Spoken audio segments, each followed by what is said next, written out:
Hello everyone. Welcome to this astrology class, but it's really a meeting place of mythology and the gene keys, and a place of storytelling, of learning, and uncovering like how these mythical stories can actually help us transform our lives. And today we're going to be looking especially at Sedna, who is the Inuit goddess, and she was called the ninth planet actually when she was first discovered.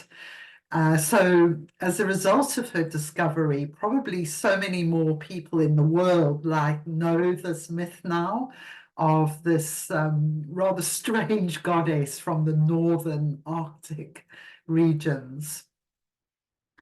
So how the call will run today is I'm going to do a short attunement, just really take us into those cold, dark, watery places that Sedna inhabits. Then I'll do a presentation about what's going on with Sedna and who she is astrologically, and especially the gene keys that she's activating. So we're going to be talking quite a lot about the 27th gene key, the 8th gene key, where she is right now, and the 20th, where she's going to be. So those will be our three kind of main gene keys today, and how Sedna highlights particular things in those gene keys, I think tells a really amazing story of her unfolding within our DNA. And then we'll have time for questions, and if you want to put in the chat where Sedna is in your chart, if you're not sure, you can go to www.taraka.io, which is just putting that in the chat. So that is Kim Gould's website, and if you go, you can put a free profile in for yourself, and if you go to the bottom, you get these trans-Neptunian objects, we call them, and you will see Sedna down there, and you can find out where she is in the zodiac and which gene key she is in for you. Okay, but for the moment, let us take a moment just to tune into her energies. I'm going to be using some tuning forks that have the frequency of I am. So this is very much this kind of gene key 8, exquisiteness and individuality, and the 20, presence, where Sedna is right now. So I'm not sure how this will translate through the computer, but if you see these whirling, this is I am that I am. So I invite you to close your eyes, take a few deep breaths. Be really present in your body.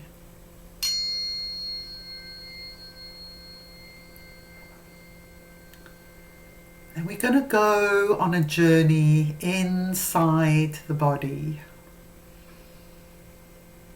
We're going to touch in to perhaps a difficult place, but we're here, we're held in a safe space for this journey, held by the arms of the Great Mother and all the cetaceans of the ocean.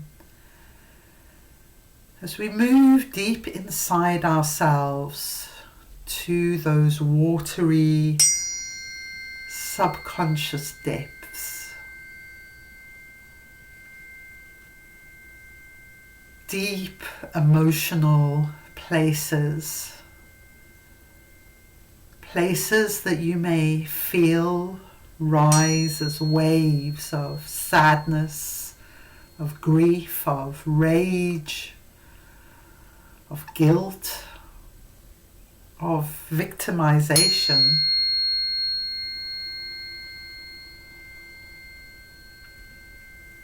they may also be places within you that are frozen and numb, that feel beyond what you're able to connect to, beyond what is known to you right now.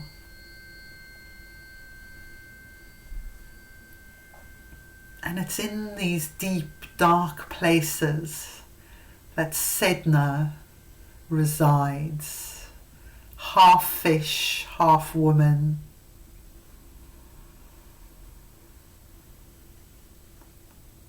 She swims with the whales and the dolphins that are said to come from her fingers and hands that were severed long, long ago.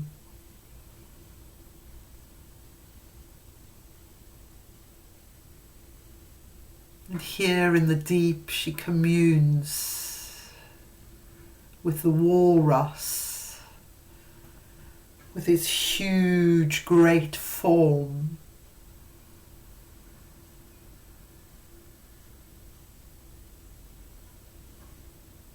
They swim around each other, and with the seals twisting and turning in these deep, deep waters.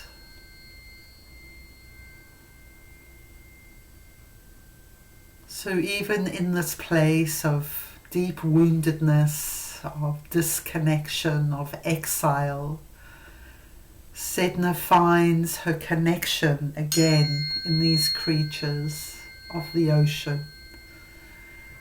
Just spend a moment for yourself connecting with one or all of these creatures.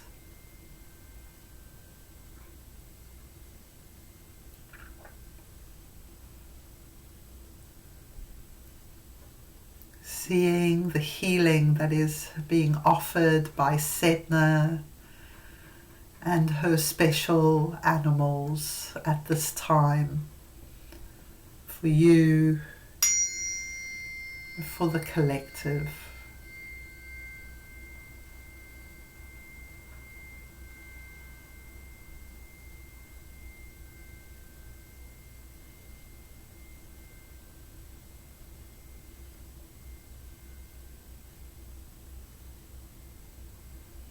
And may we learn with grace to nurture, support, soothe our inner Sedna. These most deep, cold, icy parts of ourselves. And as they start to open up, our powerful initiation into shamanism, into healing.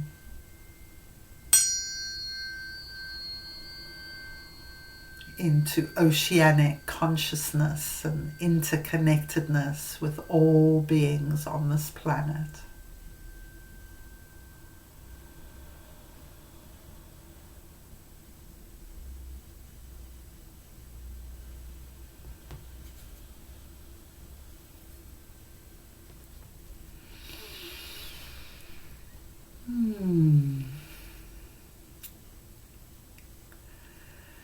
So you can open your eyes or leave them closed. I'm going to share a bit of the story before I go into the presentation. So the way to look at these mythical figures is to hear the story, take it into ourselves. The story holds the codes of many, many aeons of time. And the story, once it takes seed in ourselves, will start to grow anyway. But we can think about our resonances with the story, which parts of it connect with us, and even if we feel disconnected from it, that is important too. You know, just to really notice our emotional, psychological, physical even response to these stories. So I really love the beginning of the Sedna story. Sedna is a very unusual girl, and she's part of the Inuit tribe, which live in the northern Arctic, so very cold places on the earth. Very hard to survive in those conditions. And her mother is not in the picture. She only has a father in this particular story. That's the most told one. And what Sedna loves to do is to go out on the ice with her husky dogs, and she loves to hunt.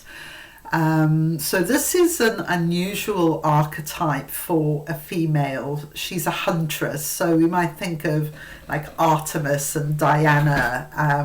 They're often virgin goddesses. They don't really want to marry. And this is the same with Sedna. She does not want to get married. She wants to live this very unusual life.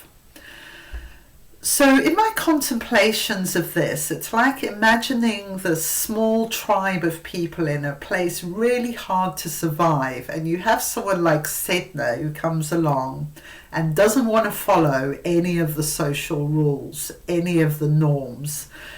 And what her father is trying to get her to do is to get married. Like, this is what you do. You're female, you get married, you have children, and you carry on this lineage. Well, Sedna doesn't want to do it. And so this is one of the first big themes with her. She's the chain breaker in the family. And eventually she does actually marry someone, but he's from afar, and he turns out to be this quite horrible bird shaman who imprisons her in a cold nest. So here we have a next theme of Sedna, that she may have almost like overcome her resistance to marriage, only to find she's actually in quite a damaging relationship with someone, and she can't escape. Now, what is weird is this is a huntress woman. She's very strong. Imagine going out into the Arctic conditions on your own, okay? But she cannot escape from this man. So that to me is really intriguing too. And her father has to come and rescue her. But as they're coming back in the boat, the father is attacked by these raven birds who imprison Sedna, and he throws her overboard because he doesn't want to get harmed himself. So he kind of shows this extraordinary lack of courage and protection for his daughter. So here we have a massive betrayal by the father. And not only does he throw her overboard, but when she tries to cling on to the boat, he actually smashes her hands and fingers off. And it's said that these float down into the sea and become the dolphins. Our fingers and the hands are whales. And these become her, her friends in this cold, watery world where she's kind of completely exiled, if you like, from her family. And so she finds herself in this real victimized, wounded, rejected state. And for these Inuit people, they pray to her for the well-being of the ocean, and they go and brush her hair. She's got a mermaid form, and they kind of really take care of her as their way of looking after the ocean. So this is a story I'd heard quite often, and then I heard a more disturbing version so these Inuit stories, lots of Inuit tribes, so like you might hear different variations on stories in Native American culture, you also hear like different variations of the Inuit story. And in this particular one, she's really destructive in her family. She's like eating her parents' hands and feet, and they push her off in a boat out into the cold ocean, and they exile her. And it kind of really repelled me at first, the story, and I like couldn't get it out of my head. And I started to think about, you know, the impact sort of metaphorically of a child who disables their parents in some way. And I started to kind of relate to that idea that I was so different, so challenging to my parents in so many ways. It was like everything I was almost like the polar opposite of what they could embrace in their sort of evangelical Christian world. So sexuality, for one thing, has been part of the story of my life. So just to give you a little idea of how I've worked with this mythical story and understood like wounded parts of myself. So I was born in Johannesburg during the apartheid years, and I was very different to definitely my parents and my brother, who were all very conservative, never thought apartheid to even be a problem at all, really, which is what the majority of people were really in, that just accepting that mindset. And for some reason, and this is the weird thing, is I feel the Sedna thing, it's almost like encoded in our DNA that we will be the tribe breaker. But in order to be the tribe breaker, we have to be in quite a lot of, rejection, or, people kind of looking at us as if, you're the crazy one. How can you have this different belief system to everyone else? So that personally for me was very disabling, and through a combination of that and male violence, betrayal, feeling betrayed by my father in many respects, I ended up with post-traumatic stress disorder diagnosis when I was 18. So I've had this huge kind of journey of unwrapping these layers of feelings of being a victim. And the second story, though, turned it around for me, though, a bit, because I started to think, well, what was the impact of me on my parents and my community? Because I'd always thought of their impact on me as being damaging, but maybe for them, I was like this force of nature, like Sedna was, that was here to make a change. And they didn't stand a chance. There was no way I was ever going to be anything other than Alison. So, and I know all of you guys here will really relate to that. Okay, so I'm going to share my presentation now. Oh, actually, there's something I wanted to mention. I don't know why the story came into my head yesterday. So part of this indoctrination of being a white South African is we went off to this thing called Felt School. And I remember being in this room, it was all kind of candlelit, quite spiritual. And they actually, I can almost not believe this happened, but they had skull of a European, skull of an African, and skull of maybe a chimpanzee or something. And they actually gave us this talk about our superiority as whites in relation to this. And I remember thinking, what a load of bullshit.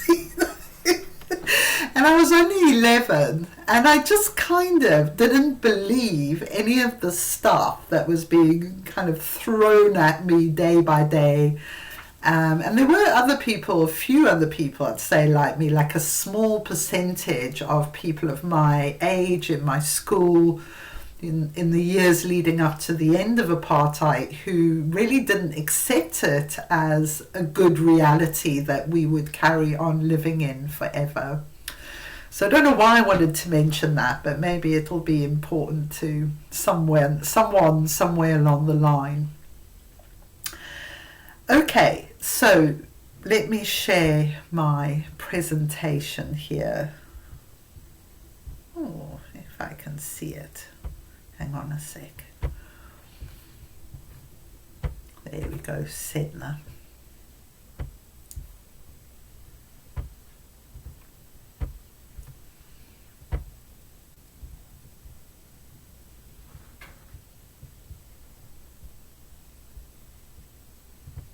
Present.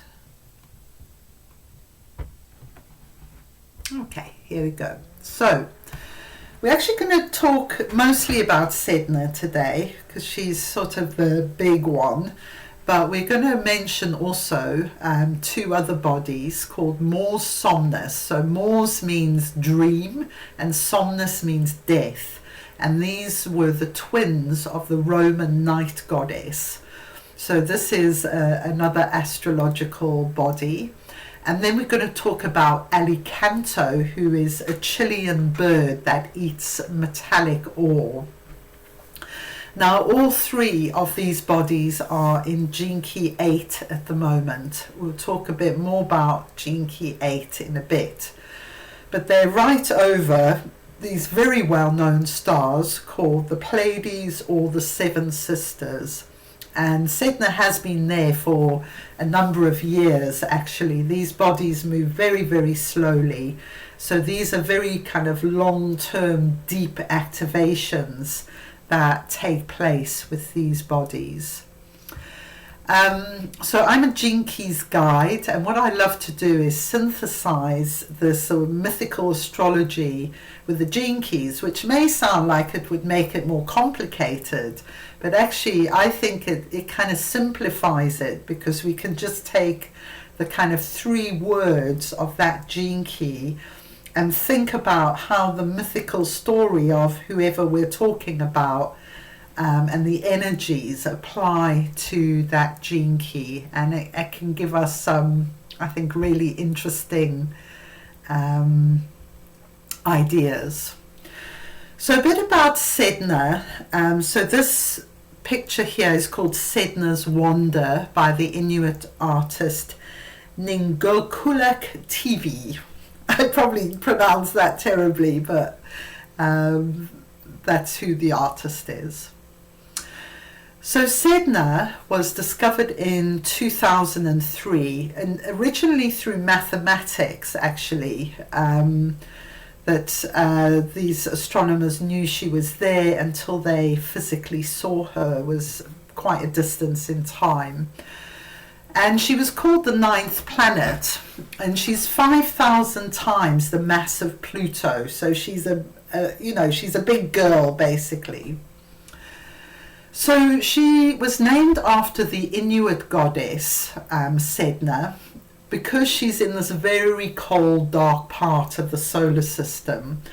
So the astronomers they started naming these bodies after indigenous deities.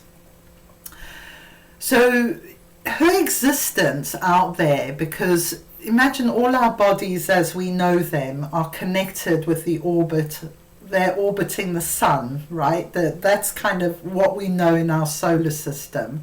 Well, all these bodies that subsequently started to get discovered, they're not revolving around our sun. And so they almost in and of themselves challenge the edges of what we thought we knew our solar system was. So if you think of that metaphorically, they're really breaking us open from, say, something like that to something like that. I'm just going to make the gesture because that's what it feels like. So these objects are called Kuiper Belt objects, trans-Neptunian objects, and Plutinos, among other names for them. Collectively, astrologically, they represent all these indigenous streams of wisdom flowing into our consciousness. So actually the Gene Key's dream arc, I feel, is a perfect example of the birthing of this cosmic energy onto the physical plane, into our human consciousness.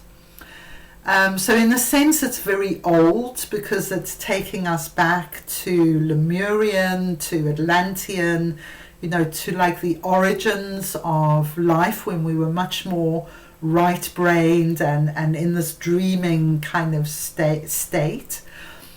But it's also very new because we're in the Aquarian age of technology and equality and globalization, and so it's really amazing. And we should always remember that Pluto opened the door to this consciousness, and Pluto is now in this really important position for the next couple of months, right over 0 degrees Aquarius, opening the gateway to the age of Aquarius in a whole new way. The doors just burst open.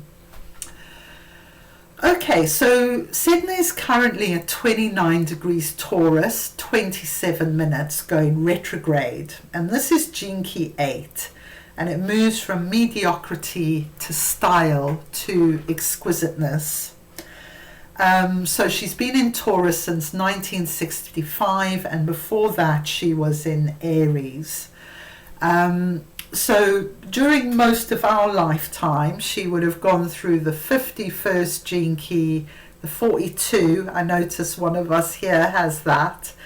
We can talk about that later. The 3, the 27. So I'm going to stop and say something about the 27 for a moment, because quite a few of us will have been born with Sedna in the 27. I was born in 1970. And I have owned 27. So the 27th gene key is this really interesting one. It appears in the Delta game, and it's all about this issue of selfishness, selflessness, and altruism. But if you've ever worked with this gene key, what you start to realize is these are not straightforward things, especially for females when we have been programmed to kind of give up, especially as the generations go back, like give up our own dreams and aspirations and take care of the masculine, the patriarchal world, however we want to see that. So often if we decide this is important to me, you might get, well, you're being selfish thrown at you. It's selfish for you to think of your own needs. And so this has been a real time in our history with the being in female bodies, as all of us here on the live call are today, that we're unlocking that these are collective corruptions. Well, they were right for their time, but they're not right for the Aquarian age. So we're overturning these things, and if we're the Sedna, if we're strong in the Sedna archetype, we are the ones who've come to overturn it. And that's going to be uncomfortable for everyone around us, and it's going to be uncomfortable for us too. Okay, so moving on, she's also travelled through the 24th gene key, the 2nd, which is the divine feminine, but she was very powerful then, the 23rd, and she's now in the 8th. So I think this is an amazing one for Sedna, because it's this moving from mediocrity. So when we decide our individuality isn't important and we stuff it under a pillow, under the bed, we decide we're going to do everything everyone else wants and we're not going to honor our individuality and our creativity, what we become is mediocre. And it's just kind of like, oh God, he wants to be mediocre, right? And then I love the gift of this gene key is style. I know at least one person here has this gene key in the activation Or do they? I don't know, but it's a really interesting gene key, because then from owning our own personal style, we then potentially can blossom into the exquisiteness that we are as a fragment of the light of God. That's kind of how I think of it. And when we come to know ourselves as God, Goddess, we really learn to love ourselves for these weird and wonderful things we might be, like Sedna archetypes. I think that's the main thing with Sedna for me. She's helped me love these parts of myself that have been very disruptive, and to acknowledge the depth of the cost of that to me, and then also the cost of that to my tribe and my family as well. So Sedna has actually moved into Gemini already, and Gene Key 20, which is presence, another one in the Delta game. So as Sedna moves into presence, it just feels like, whoa, she's really in her power. She's totally out of victimization and it's almost like she has to go through this individual blooming, and then she's just, she is here. She is strong, and she's going to change the world. Yes, so when she finally moves into Gemini, she will transit Gene Key 20, moving from superficiality to self-assurance to presence. And this will take place on the 27th of April 2024. So it's following hot on the heels of this Jupiter-Uranus conjunction in Gene Key 23 that's going to happen as well. So we're going to have some really powerful things going on in April. It'd be very interesting to see how that translates in our world. So what does Sedna represent as far as healing goes? So she's a mythical chain breaker, especially around parents, marriage and the family and the tribe. Themes of exile and deep wounding from rejection.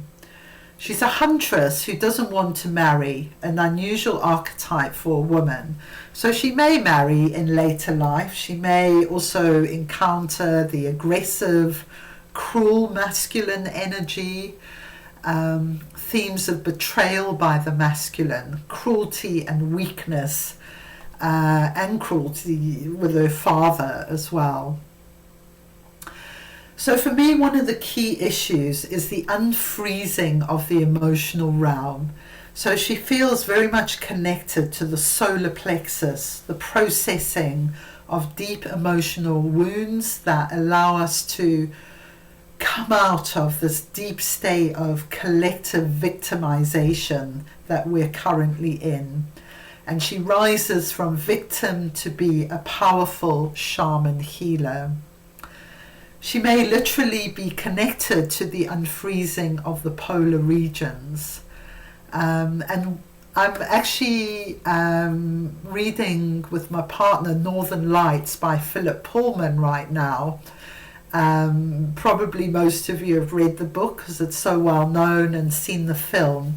But I think Lyra, the central character, the girl, is very much a Sedna archetype for our time. So I really encourage you to read the book and to watch the film again if you're interested in like how Sedna is appearing in our film, in our culture, basically.